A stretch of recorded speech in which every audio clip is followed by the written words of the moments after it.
Basketball ലോകത്ത് the God father എന്നറിയപ്പെടുന്ന ആളാണ് പാട്രില്ലെ. അദ്ദേഹം ഒരു കളിക്കാരനാണ്, അതിനേക്കാളും കൂടുതൽ കോച്ചാണ്.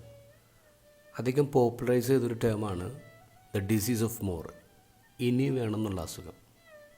പാട്രില്ലെ പറയുന്നത് ഒരു ടീമിന് സ്ഥിരമായിട്ട് ചാമ്പ്യൻഷിപ്പ് കിട്ടാത്തതിന് പ്രധാനപ്പെട്ട കാരണം അവരെ പുറത്തുനിന്ന് ആരെങ്കിലും തോൽപ്പിച്ചു എന്നുള്ളതല്ല, അവർ ഉള്ളിൽ നിന്ന് തന്നെ തോൽക്കുന്നതാണ്. ഒരാളൊരു ടീമിലെത്തുമ്പോൾ അയാൾക്ക് ആ ടീമിലെത്തണമെന്നുള്ളതാണ് ദ മോർ എന്ന് പറയാം.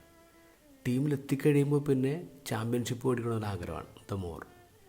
പിന്നെ ചാമ്പ്യൻഷിപ്പ് കിട്ടിക്കഴിയുമ്പോൾ പിന്നെ ഉള്ളത് എനിക്കങ്ങനെ ക്യാപ്റ്റനാകാൻ പറ്റും, എനിക്കങ്ങനെ കൂടുതൽ പരസ്യങ്ങൾ അഭിനയിക്കാൻ പറ്റും, കൂടുതൽ പണം എങ്ങനെ ഉണ്ടാക്കാൻ പറ്റും, കൂടുതൽ മീഡിയ അറ്റൻഷൻ എങ്ങനെ ഉണ്ടാക്കാൻ പറ്റും.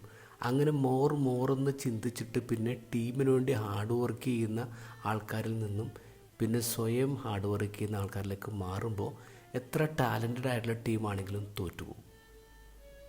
ഇന്നത്തെ ഗോസ്പലിൽ നമ്മൾ കാണുന്നത് അതാണ്. ഈശോയുടെ 12 പേരടങ്ങുന്നൊരു ടീം. ആ ടീമിന് എന്താ സംഭവിച്ചേ? ആ ടീമിൽ 2 കാര്യങ്ങൾ സംഭവിക്കുന്നു. ഒന്ന്, അവിടെ കൂട്ടത്തിൽ ആരാണ് വലിയവനെന്നുള്ള തർക്കമാണ്. 2, അവിടെ കൂട്ടത്തിലില്ലാത്തവനെ പുറത്താക്കാനുള്ള തിടുക്കമാണ്. ഇത് രണ്ടുമാണ് ഈശോ വേണ്ടെന്ന് പറയാം. ഇതിൻ്റെ രണ്ടിൻ്റെ അടിസ്ഥാനം എന്താണ്?